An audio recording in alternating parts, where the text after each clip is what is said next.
How's it? And welcome to Taming Tech, the podcast, episode 2. I'm Paul Ogier. I'm Kathleen Ogier. In today's episode, Paul talks to Dugald du Plessis, the IT manager for Tourvest Destination Management. Tourvest Destination Management is part of a group of companies that is owned by Tourvest Holdings, a listed company in South Africa on the Johannesburg Stock Exchange.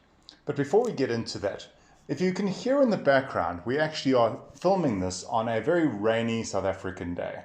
So if you have never experienced the rains down in Africa, and I'm not going to burst into song, today is that day when you can experience it secondhand. Let's not do what so many people do and refer to Africa as a country. Africa is not a country. It is a continent. It is made up of over 50 countries, I believe. And we are in South Africa, in Johannesburg, which is on the Highveld in South Africa. And it is known for its Highveld thunderstorms. So it is a rainy day, as Paul said.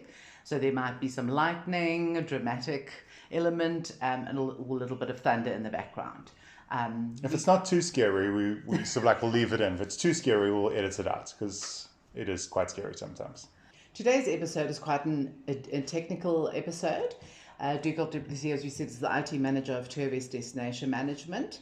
And he has a high-level view and gives us a high-level view and an in-depth view of two projects that they've been involved in recently. The one is splitting from another company, a sister company, and splitting their structures so that they could have complete autonomy over their operations and their IT infrastructure. The second project that they worked on was moving from on-prem Microsoft Exchange to Microsoft 365. And in today's episode, Paul chats to Dugald about what was involved in that, the planning, the reasoning behind it, and Dugald walks us through it, what they achieved, what was successful, and the challenges they had. I think we all can relate to projects never go 100% smoothly. There's always something that happens. So it's a really interesting episode, a little bit more in-depth in terms of technology. But I'm sure there's a bunch of you out there that will really enjoy it. I relate to this from a completely different perspective. I've been involved in companies where we were separating financial systems from one company into different companies, and it's arduous, and the things pop up and crop up, and I think that's what I related to when Dugald was speaking in this episode about the separation from the sister company and the project of moving from the on-prem to the cloud solutions. The thing that you need to know is that if you are a person that is trying to do this, if you're trying to split, if you're trying to move from on-prem to the cloud, the most important thing, and this is emphasized in the episode, is planning. You can do the same planning 15 times and make sure that you are absolutely certain about what you want to do, because when the button actually is pushed to do the migration, you can't really turn back. Yeah, so it's kind of like that. I don't know if it's DIY or it's a carpenter's thing, measure twice, cut once. Yep, except this is measure 15 times. Measure 15 times and then also test 25 times. Yes. And then hit the button, so to speak. As a Dugald, how are you doing? Hi there, Paul. All good. Thank you very much. Your side? Yeah, can't complain. I do feel like I've got my first in-person meeting happening next week. I haven't had an in-person meeting in 6-7 months, so I'm doing well. I'm sort of like this whole new normal thing, and sort of like doing these Zoom calls and everything like that is what I'm used to, and having an in-person meeting is going to be a bit weird. But yes, it's going to be a bit of a challenge. It's going to be a bit of a challenge. And you? No, all good. I'm also used to virtual meetings, but I do go into the office every now and again. I won't say regularly. Okay. So yes, this is the new norm, I guess, virtual meetings. Okay. No, cool. So what we like to do is we like to start off each of these podcast episodes with a couple of quick questions, just to sort of like get the ice broken, to get people onto the same page and get a little bit about you. Okay, so in your own words, when you're ready, as fast as possible, no pressure whatsoever. There are no wrong answers except for the ones that are wrong. Yeah. Android versus iOS. Which is your preference? iOS. Okay. We're not going to hold that against you. Social networks. Which one do you use? Are you a Facebook person? Are you a Reddit? I'm not a Facebook person. I do have an account though. I'm more of an Instagram person, Twitter, that sort of thing. So yes, I want to control the people that I follow. Okay. Where I can draw energy from. So I don't necessarily want to see what Paul is eating today and where Paul is going tomorrow. Hence, I stick to Instagram and Twitter. Okay, I'm going to so start posting things on Instagram about what I'm eating now. I think that's definitely going to happen. Okay, are you a real book, ebook, or an audiobook kind of guy?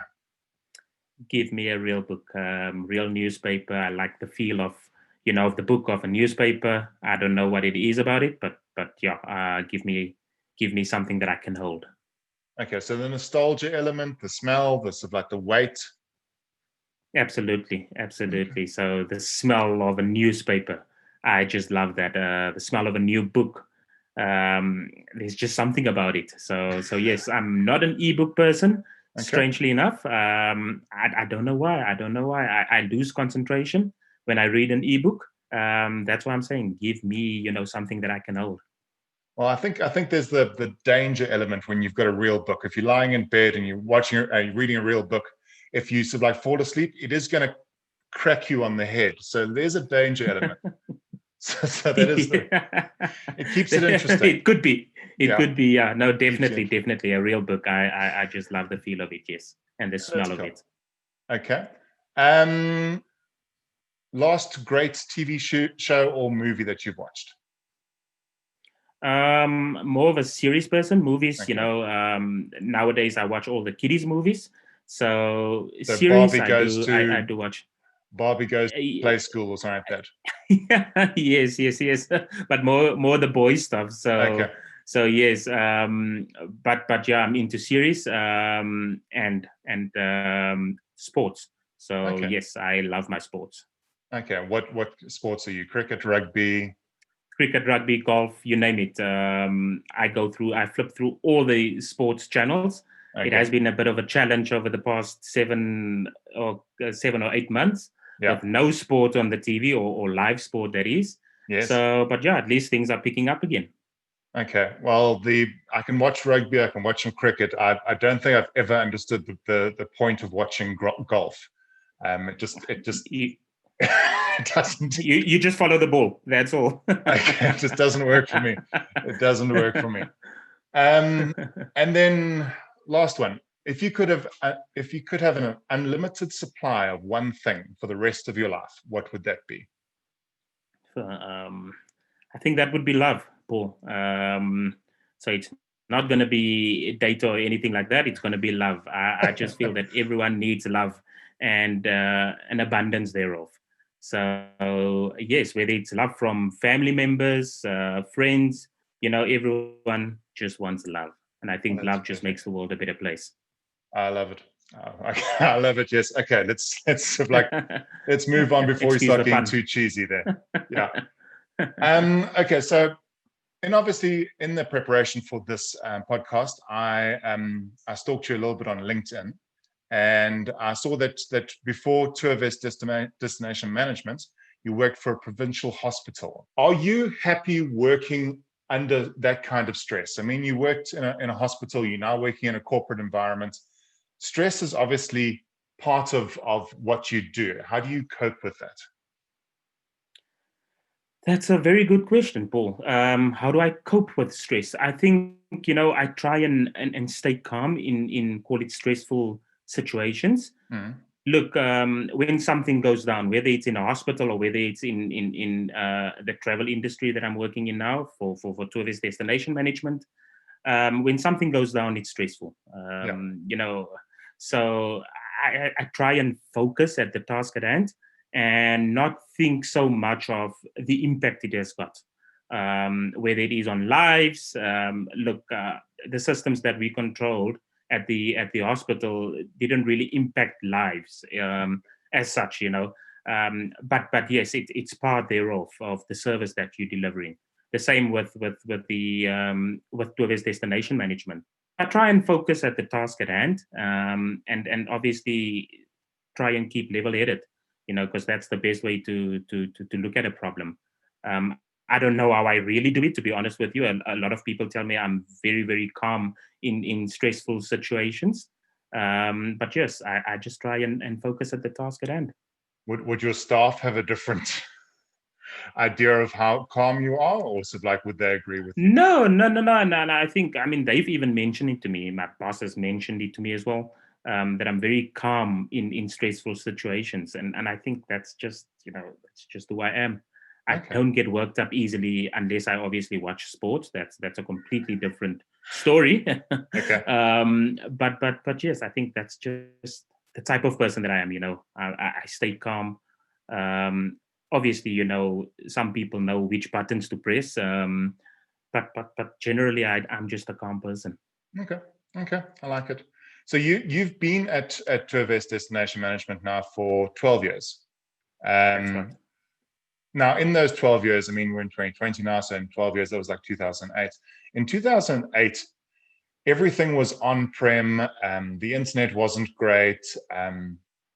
What are the changes that you've seen in those 12 years at Tourvest, where you've gone from on-prem, you've gone to the cloud now? What are the kind of changes in technology have you seen that have impacted on you? The entire network has changed. Like you say, the internet wasn't great at the time. I remember when I started at Tourvest Destination Management, we had a link of I think it was a 1 meg link, and at the time we thought it was fast. We thought it was fast, and it was flying. We had a lot of dial-up connections, to other branches, etc. So just the network entirely, that has changed completely. The different technologies that are currently out there that one can use to build your infrastructure, to build your network. The systems that we were using, the on-prem Exchange, for instance. I remember when I started, we had a problem with the Exchange almost every week, to say, and it was stressful at the time. As I mentioned before, when something goes down, a system such as email, for instance, that's very important. Then you run. So a lot of technologies have changed over the past, call it 12 years that I've been with Tourvest Destination Management. And if I look back from the time that I joined to now, and what we've got and what we've changed, we've literally changed everything. We've literally changed everything, from the links, from the entire network design, from the servers that we've used. All of those, as you mentioned, everything is in cloud, and that's where we tend to move now. So we've also moved a lot of our services into the cloud, because that's just, I think that's the future. That's the new way of doing IT. Okay. And when you you started, there was probably a server room in each of your locations and things like that. What are those server rooms being used for now? Are there still on-prem servers in there? Are they just the routers? Are there storage? So yes, we do have the server rooms at all our branches. We've still got our file servers there, a lot of our file servers, our storage, of course. Those are obviously things that we're looking at moving into the cloud at the moment. So we've taken our first steps. So we've moved our mail into cloud. So next in file service. So we've adopted the cloud solution as such. So Office 365, those sort of things, those are all the technologies we're looking at. We were planning this year on moving all our infrastructure that's at our head office, Tourvest Destination Management head office, all our infrastructure into the cloud. And then COVID hit. So that's obviously put a span in the works. So that is still our future plan, definitely, moving all our services into the cloud, into Azure, using all the Office 365 functionalities. So yes, that is our plans, and we still have server rooms. So whether it's been used for our file servers, our routers, our switches, those sort of things, yes. Okay. Now, the the actual point of this podcast was to sort of like get your feelings about your project that you've just finished. So you've just done a project where you've actually separated two companies. You've separated ADs. You've changed from Exchange Server to Office 365. I mean, that in itself is a massive, massive project. And then you've got COVID, and you've got running normal day-to-day things. So the question I have is, how are you still so calm? What is the reason behind this? Why did you actually do this? We needed to split our domain. We had a wide area network that we shared with our sister company, Tourvest Travel Services. Okay. At the time, we wanted, to align our ITs and our infrastructure. At the time, it was working great. And I normally explain to people or service providers that, we were happily married. It was a happy divorce, but we needed to divorce just purely because of different business requirements. Okay. We didn't want to hold each other back with, technologies that we wanted to bring in, for instance, the Office 365 solutions, moving to the cloud, etc. So we've shared a lot of infrastructure together, like for instance, our firewalls, our Active Directory, the Exchange servers, APN, VPNs, all of those sort of infrastructures we've shared. And it was very difficult for us to, make changes and wanted to go a certain route without having impacting Tourvest Travel Services and vice versa. So Okay. we needed to split the infrastructure, the domains, etc. So that we can obviously, go our way and they go their way. As I said, we were happily married. Still a very good relationship. It's just purely from a business point of view, we had different requirements and business needs. So I think that the quotes of this podcast so far is happily divorced. I'm quite like that so far. So, I mean, the planning involved in that must have been ridiculous. I mean, you must have started planning this a year ago. We did. It was about a year before the project actually kicked off that we started planning, because we needed to understand what is it that we want to do and want to achieve, first of all, and then have a sort of roadmap. How are we going to get to that goal or that dream that we had? We needed to redesign our entire WAN. What are we going to do in South Africa? Are we still going to go with an MPLS network? Cross-border, we're going to go MPLS. We know cross-border MPLS is, it's costly. So Are we going to go IPsec tunnels? Are we going to go SD-WAN? What are we going to do? And at the end of the day, we put down that dream on a board, and we said, how are we going to achieve this dream? Or how are we going to turn this dream into reality? And we mapped out literally, are we going to get there step by step, the different subnets that we're going to use. What are we going to do with our regional offices? So some of those regional offices, like for instance, in East Africa, we've got offices in Uganda, in Kenya, we've got 2 offices in Nairobi and Mombasa. We've got Tanzania. All of those basically draw services or get certain services from Nairobi. So are we gonna design the network around that and then have that traffic hold back all the way to South Africa? Are we going to go the IPsec tunnels? Is there going to be a specific hub in those regional offices that's going to be, call it the core site? So a lot of planning went into this, yes, and it was a massive project for us. So we carefully planned it before we obviously started going down that route to say, okay, now we're just doing it. So we planned and we tested and we planned and we tested, and when we weren't happy, we deleted the entire configuration and we went back to the whiteboard and redesigned it and retested and all of that. So yes, it was an exciting project, I must say. It wasn't easy. We had our challenges, of course, but at the end of the day, I think it was successful. I think we'll come back to the challenges just now. The rest of Africa that you guys are operating in, how does the internet look in the rest of Africa? I mean, here in South Africa, we've got fiber now and sort of like decent enough internet.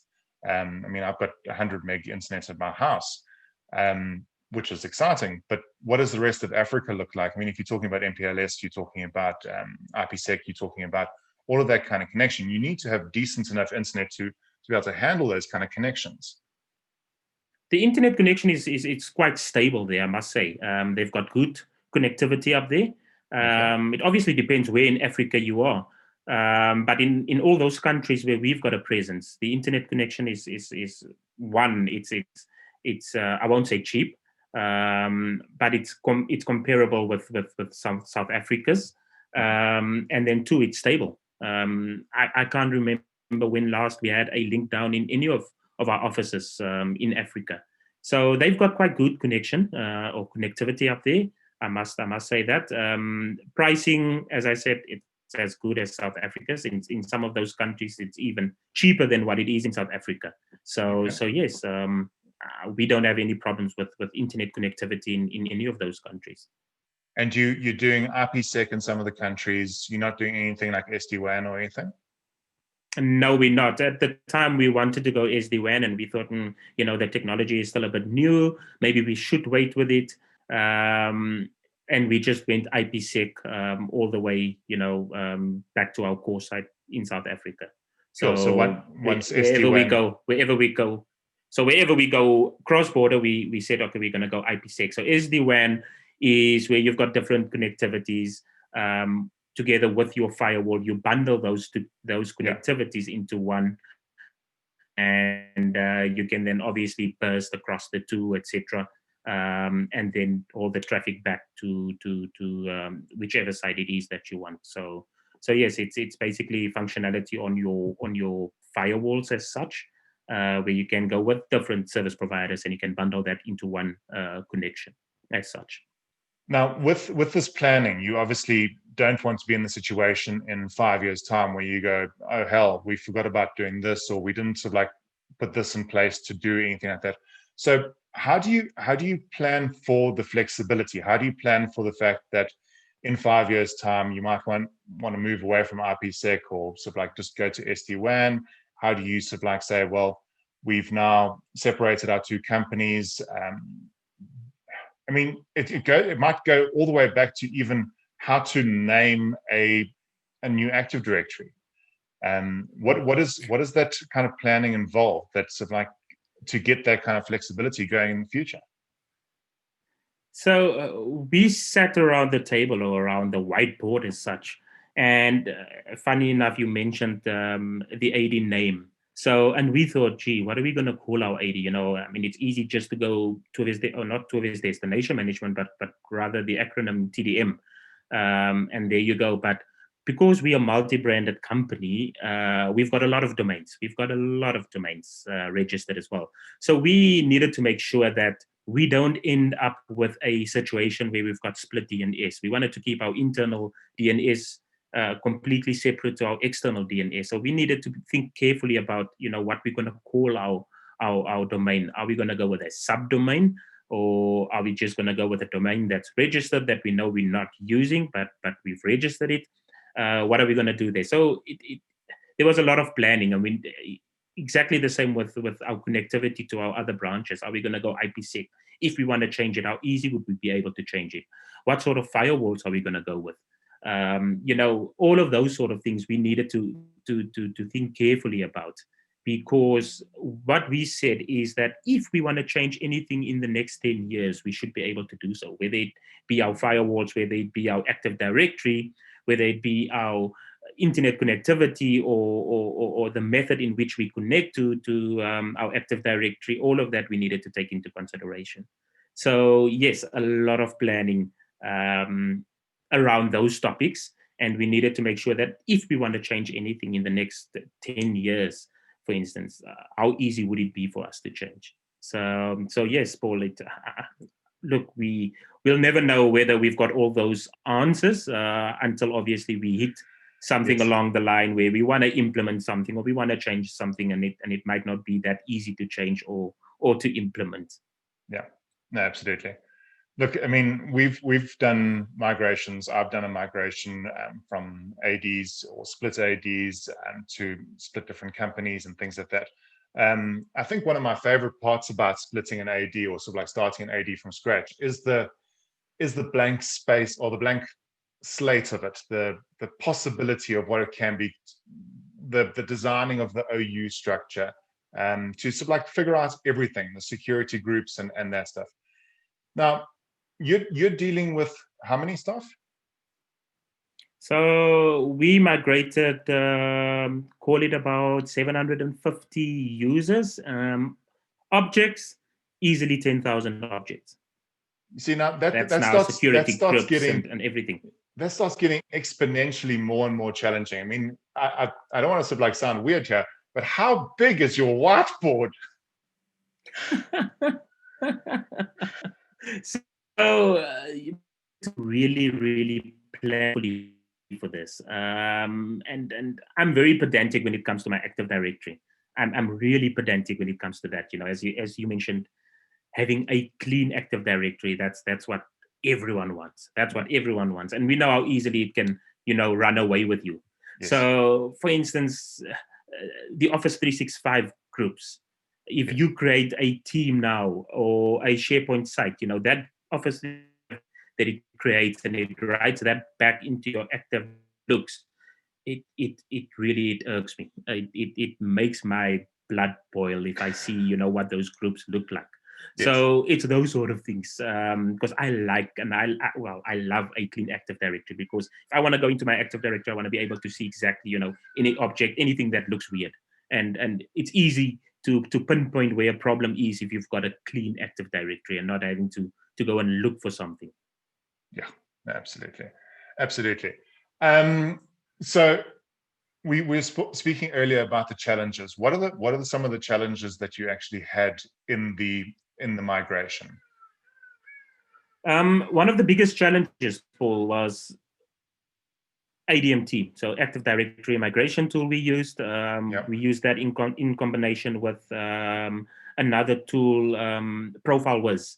So Active Directory Migration Tool, that ADMT tool, just stopped working for no reason.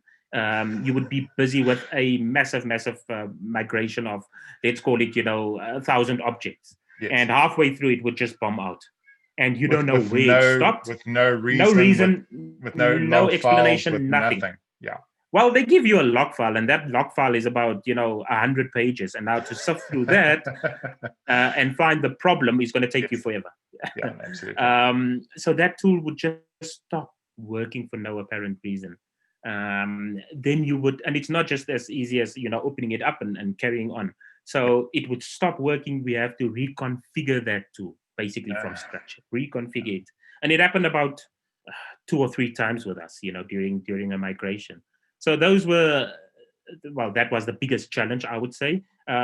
Also, another one was security translation. So wherever we've got these big file servers, when we ran the security translation on the ADMT tool, so that's taking all your permissions across, or migrating all your permissions to the new domain using the same file server. Some of those security translations just didn't filter through. It would do half of it or a quarter of it, and you're never going to find out up until obviously someone complains that, hey, I don't have access to this. So at the bigger sites where we've got big file servers, that was a bit of a problem for us, where we had to basically wait for someone to complain and say, I don't have access to this folder or that file, etc., and then having to go and redo the permissions on those specific directories. So those were quite big challenges for us. Also, the amount of downtime that we had. So we needed to plan for this migration, and obviously there would be downtime because we changed the old MPLS, or we changed the entire IPsec, and doing that switch over required downtime. So I think that you only realize when it's Sunday evening, 10 o'clock, that you're going to run out of time, and Monday morning everyone's back at the office. So those were the challenges that we had. Also, we've had, I think we had like 3 profiles that just completely lost those profiles, user profiles that is. So where the profile WIS didn't work, the ADMT tool didn't work, it would do the migration. It would say the migration is successful. When you log onto that machine, that profile is just gone. It would be creating a new profile basically for you. So yes, those were the sort of challenges that we faced.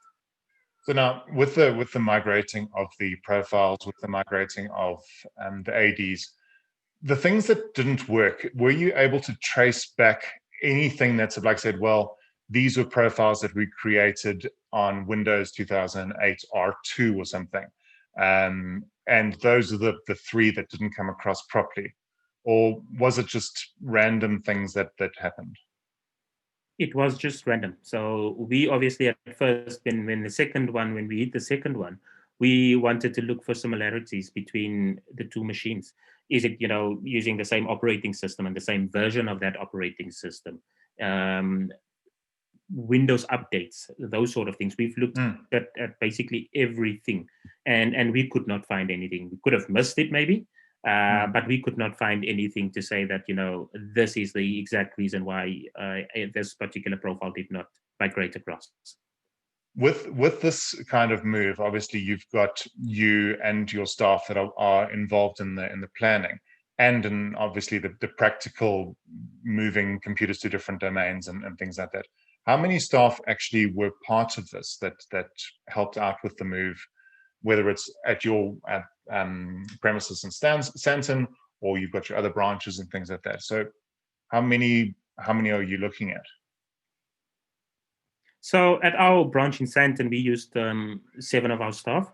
So throughout the entire project, it was mainly the infrastructure team that worked on this, because it's mainly the Active Directory, the WAN as such that needed all those skills.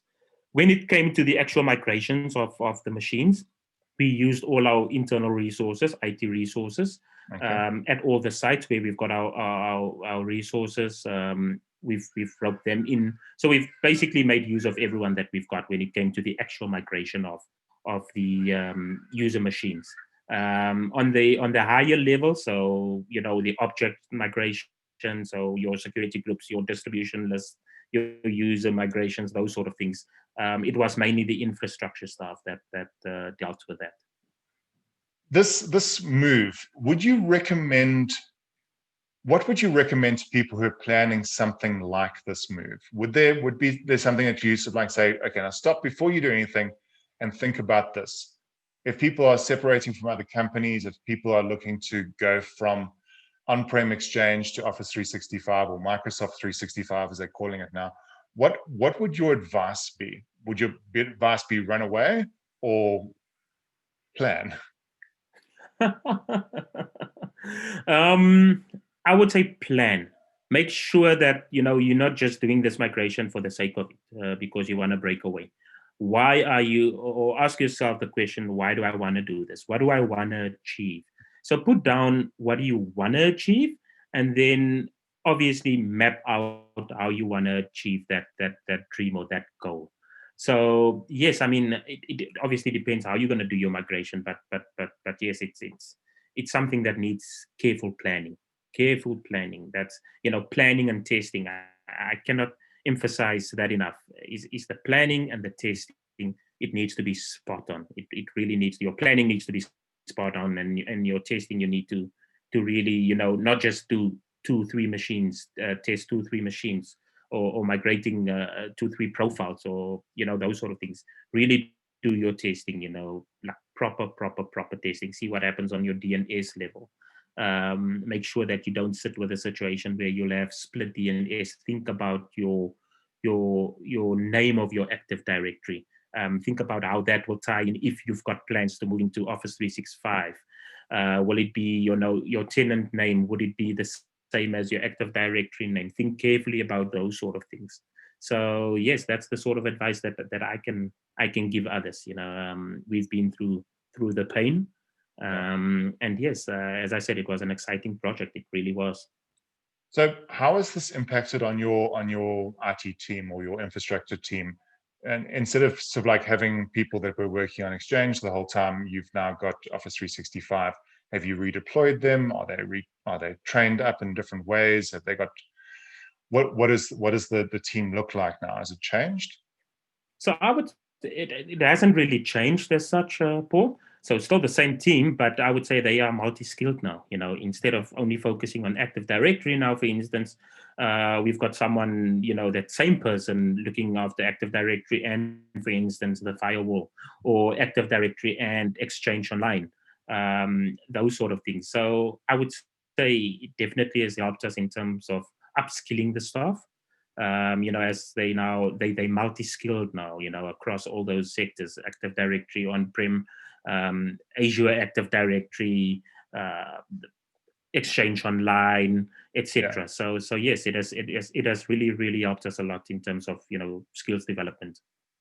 And with this migration, now that you've got a nice clean Active Directory, hopefully, you've got Office 365, you've got your firewalls, you've got your MPLS, your IPsec.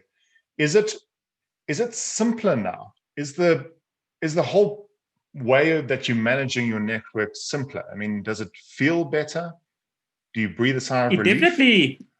It definitely feels better. And most probably why it feels better is because we're in control of our own destiny now. Is it easier to manage? I don't know.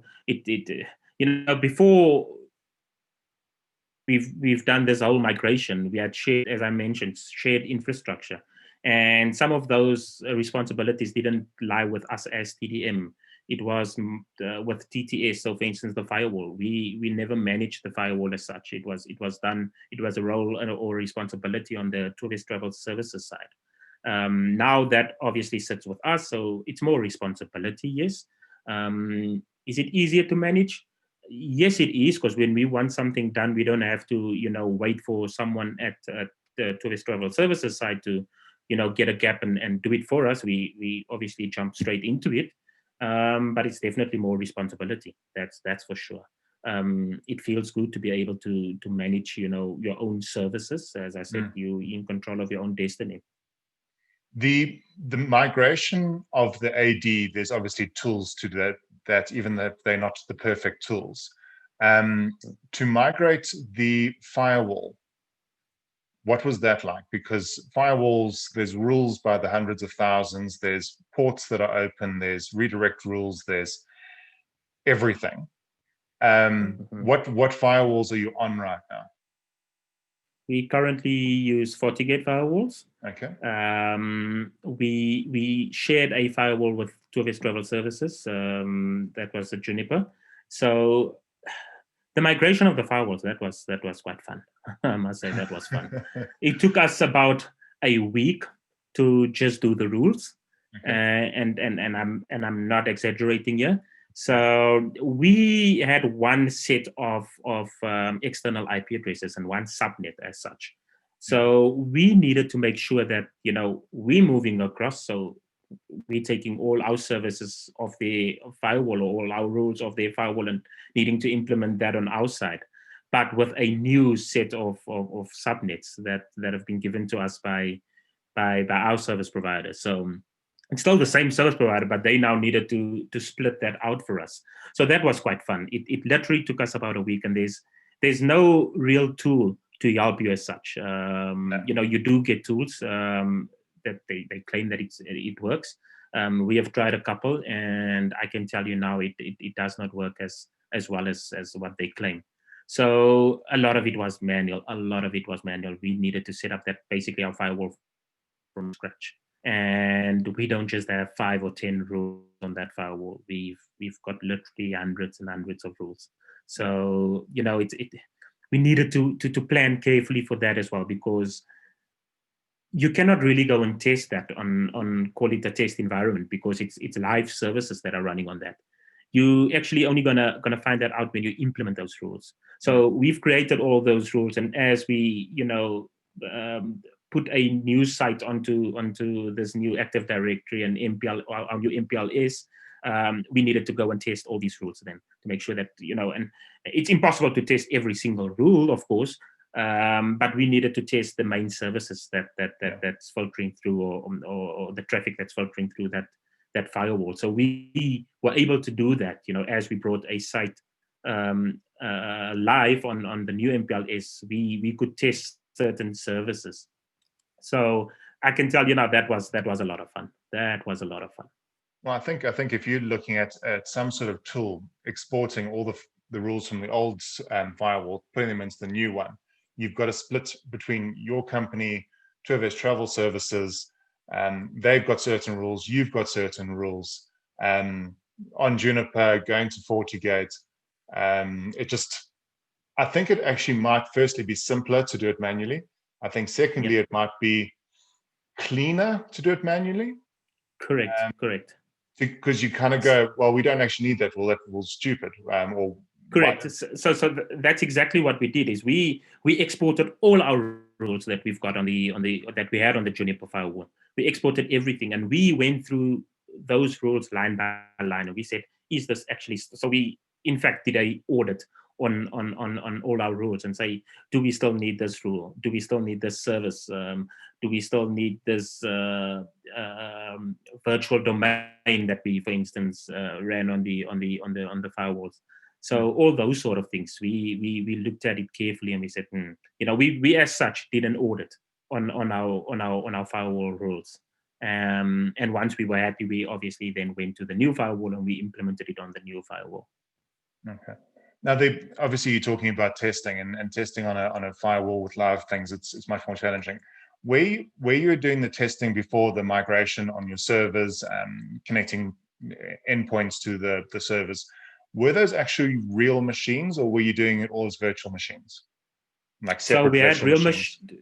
Sure. So we set up a test AD at first. We built a test environment for us. We had a test AD on there. We tested with virtual machines. We tested with actual physical machines as well. And which better way to test than with your own machine, because then you're going to feel the pain if something is not working. Yeah. So that's what we've done. We've literally done that. We've built our test environment, and we've built it, and then we deleted it, and then we've rebuilt it because then we were not happy with something, and then we deleted it. We weren't happy with the DNS. We deleted it. Those sort of things. We're not happy with this subnet that we've created on our DNS, for instance. Then we deleted it, and that's how we tested with physical machines, with virtual machines. That's how we've done it. Okay. So yes, and once we were happy with that, we then went to our new environment, and we said, this is now how we're going to build it. This is what we're going to call the domain. This is what our Active Directory will look like. These are the services that will run on our domain controllers. These are all the points where we'll have domain controllers, or all the sites where we'll have domain controllers. This is where our primary domain controller will be. This is where our secondary will be. These are the subnets that we'll use at those sites. And yes, this is how our replication will work on Active Directory level. So yes, a lot of planning and a lot of testing went into it. And now that this is up and running, this is now your baby. So what kind of change management do you have going forward? Like if someone wants to add a user, and they're not spelt right, or sort of like a way that the email addresses are formed, what kind of change management are you actually looking for to sort of like beat people over the head if they don't actually do it properly and mess up with your beautiful AD? So we've got change management in place. So we obviously get, let's say, a new user starts, or a new staff member starts, and we get that new user form. So that gets filled in from HR side. It goes through our HR system. It automatically then logs a request on the support portal on our side, and the guys literally go copy and paste, because it's easy to make a spelling mistake when we type it out.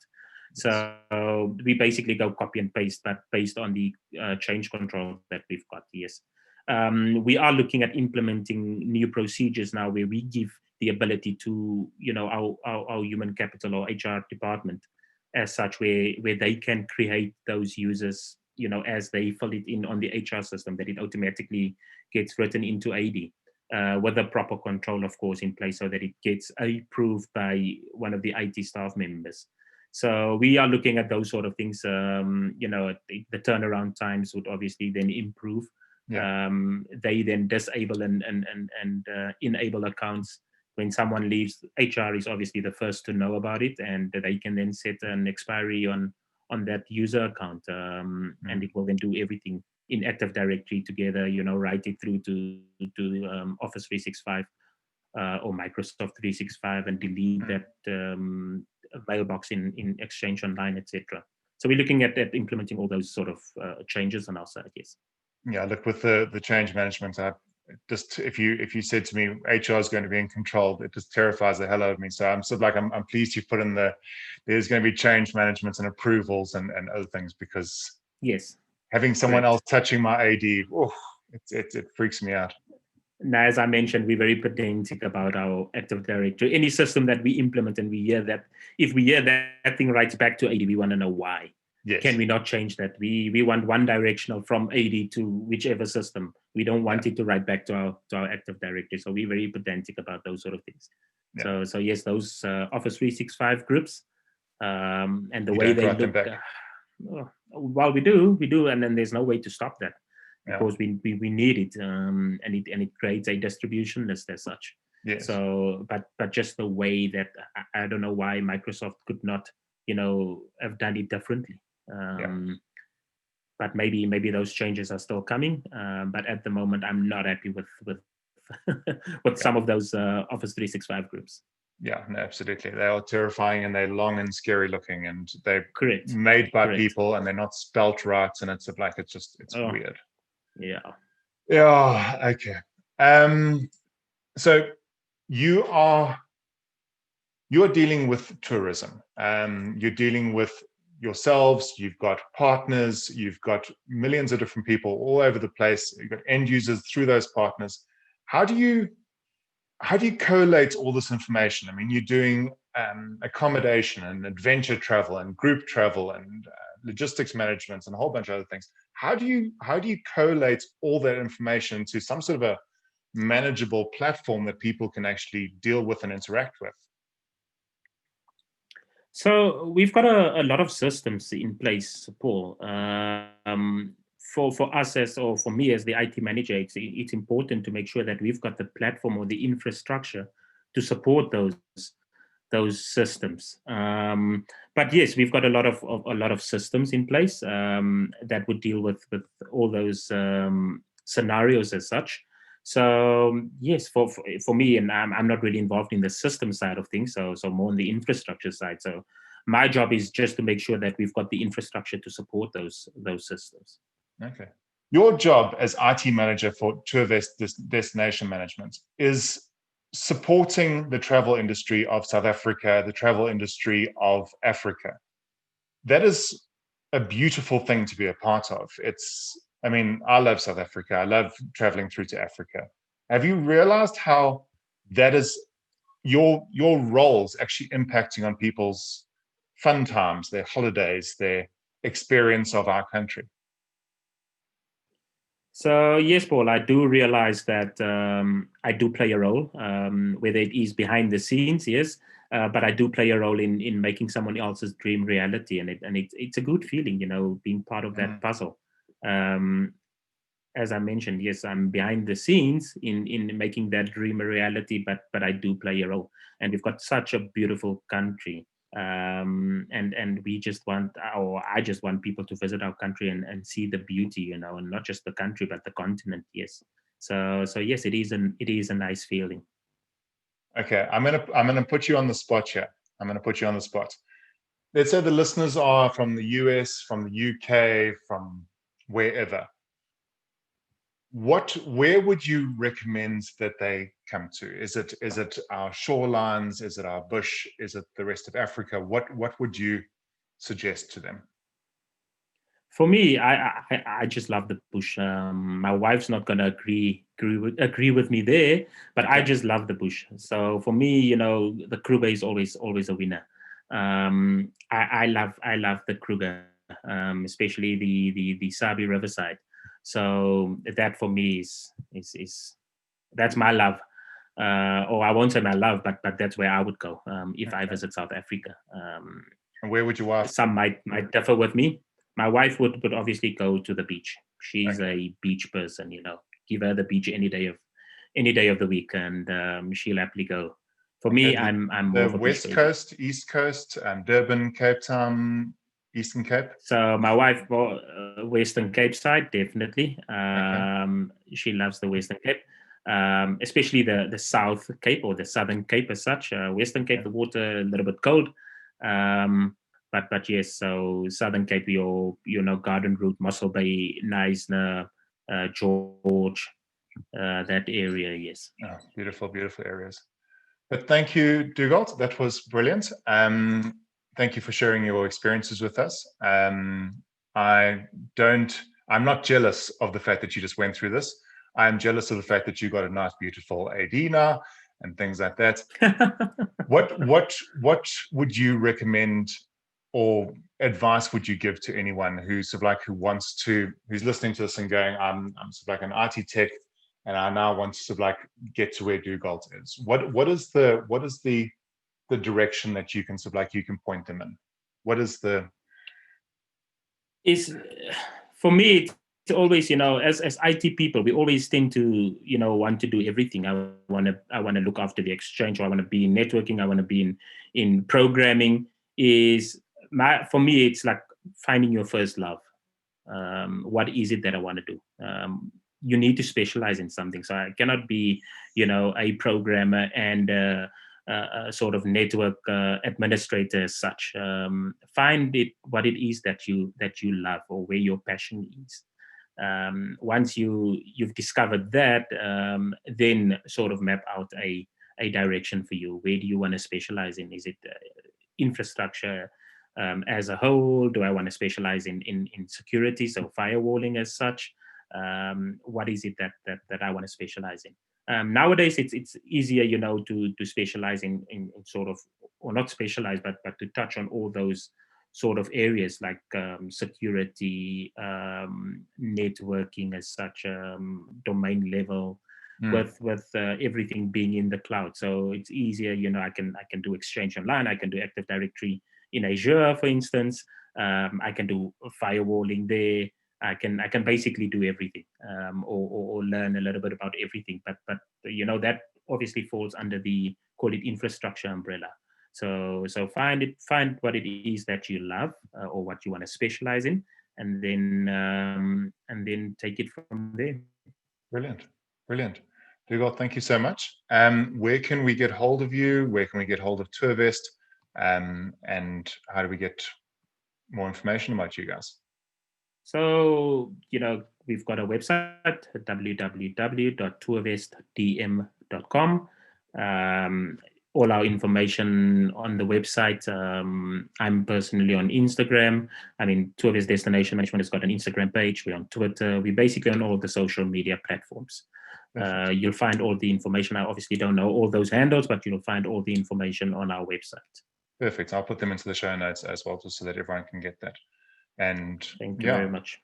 Thank you, Dugald. That was brilliant. And I hope that you have a great morning further. Thank you very much, Paul. Really appreciate it. Nice chatting to you. Nice chatting to you too. So I think that you were quite nerding out there with Dugald quite a bit. I think you quite enjoyed the nerding out aspect of it. I think that you were drooling, obviously, about the clean Active Directory. Oh, it was good. We don't get enough clean Active Directories in the world. It's sort of like you inherit an Active Directory and you kind of go, I don't want to deal with this. I want to have it clean. Yeah, and I know you really enjoy how you set up an Active Directory. Being a coder, an ex-maths teacher, you really like logic, and you like that sort of fall of logic. How teachers always just tell you at school in maths, show your workings. You really like to be able to see the logic in a setup. I went to a Active Directory that we were setting up, and it was with an IT provider, and they set up, it was at a school, and they set up different OU structures, and one was for the teachers, and one was for the pupils, and one was for the other staff, the supporting staff. And there's certain ways I'd like to name an OU structure like that, and they went in and they said, like, they called the students or the pupils OU kids. And I don't know, it frustrated me. It just like it's not a professional way of naming things. there must be some sort of thought involved when you're naming an AD. And if that's the only lesson that you take from this and you are setting up an AD, please think about the guy who's going to be taking over from you. Think about something logically. Think about it and plan a little bit further ahead than just, that seems fine for right now. Yeah, I think also with your experience of schools, you really understand the horizontal and the vertical structures on a school. So when you're setting something up like that, you understand exactly how it needs to work and who has access to it, and so you can name things better. Yeah, I think that's true. I think that you also enjoyed, when you were talking to Dugald, the whole security aspect and the firewall and the rules and that sort of thing. I mean, that was insane. A week just to set up and write the rules, I think he said. Yeah, so I think that's, but I think that there was also a joy in Dugald about having that autonomy and relishing the challenge and the experience in these projects. I think that was really great to see. And I think for people like myself who are less technical, in that aspect of technologically technical. Technologically technical. Yeah. I like it. I think that it's, he really enjoyed it, and it's really, and he used the word passion when he was giving advice. Find out what you're passionate about and pursue that. And I think that really came out, that he's passionate about it and he really enjoys it. And I thought it was interesting. He is a very calm person, and when you meet Dugald, he's very calm and cool and collected. But when it comes to something like this, that passion comes out, that he really enjoys it, which is really good to see always. And anybody, doesn't matter what a person's position is, when you bring passion to something, it's really good. With IT managers and IT people in general, what you will notice normally is that when someone is in charge of IT, they are fully responsible for things working or things not working. And the thing that Dugald has done is he's taken control of what he's doing. He's taken responsibility for it, and he's planned for 5 years, 10 years down the line for what is best for the company. And people who are not IT managers or who are not running an IT network won't understand that kind of pressure. There's a hell of a lot of pressure that you put on yourself, that other people, that external people put on you. But there's also a joy when it does work. There's a joy and there's a passion. And there's a way that, we spoke about it in the previous podcast episode, where as a teacher, when you feel the penny drop for a particular student, that inspires you. And when something goes right in IT, that inspires you and sort of like puts you over the edge and sort of like says, okay, cool, that's going to keep me going through the negatives or the hard times. And that's kind of why I enjoy the IT, is that there's ups and downs. It's not a boring thing, but it's sort of like it once it is right, and once you get it right, it really, the sense of achievement is unrivaled. Well, I wouldn't say unrivaled, but okay.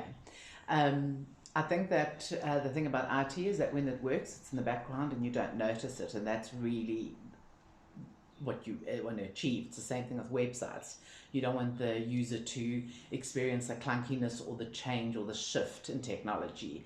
And I think that's also something that's really important in IT, certainly for an IT manager, is that balancing the needs of the company and the operational requirements and the technology with the user requirements. So there's always that balance. In the old days of IT and web design and infrastructure, and that everything was about the people who had all that technical ability, that could only, they were the guardians of the IT galaxy. They were the only ones who could access it, and it had this sort of mystery and magic, and everybody else was nonplussed. And if you didn't have your own personal techie friend, then you were completely stuffed. Now we've seen a shift more towards the user experience and how users interact with stuff. Yeah, it used to be designed for designers. Yes. Now exactly. It's actually designed for the end users. Yes, yeah, exactly. I think one of the things that came out from this episode is not only the planning and the testing for the actual projects and the move, but also, as you were speaking about earlier, about predicting the future a little bit. What are we going to see in the future? That's what Dugald had to ask himself and his team. What are we going to see in the future? How are our needs going to change? And how do our IT systems and infrastructure change with the needs of the company? So that's a little bit of fortune telling that I think has to happen in business in general and in IT. Yeah. And we all know that IT, everything changes so quickly, and there's going to be change. There isn't a question about that. So it's trying to predict that. I do think something that's made it much easier for managers and business owners is this move into cloud solutions, where it just gives you that flexibility that you didn't see before with the really intense capital outlay required for hardware. So it's not that hardware intensive anymore. And I think that's given big companies like Tourvest and Tourvest Destination Management this flexibility, and it's also given a one-person entrepreneur, a SME, whatever. It's just given everybody way more flexibility, and I think people really want and demand that flexibility now, which is really great, and it's great for business, and it allows you to change and to pivot and to meet the needs of your company and your clients that much quicker. I really enjoyed speaking to Dugald, and Dugald, thank you so much for your time. In the next episode, we are going to be talking to Marilee Portas. And Marilee Portas is one of the founding members of Dugald du Plessis, who are medical social workers. Dugald du Plessis is a company that's seen extreme growth over the past 5 years that they've been around, and we explore how they've grown, the technology and how they've used technology to facilitate that growth, and how they've been affected by COVID, as all companies have, but especially for them who are frontline workers working in hospitals. So please join us for that episode. It is really nice to see the humans behind the technology and humans affecting others while using technology. So to find us, you can find us on Taming Tech on YouTube. You can find us on Spotify. Yes, Spotify, Apple Podcast, Android Podcasts or Google Podcasts. And if you don't know where to remember all of this stuff, you go to taming.tech/2 and you will find all the information there. And if you want to subscribe to us and you want us to email you every time we have an episode coming out, go to taming.tech/subscribe. We'll see you in the next episode. Thanks so much.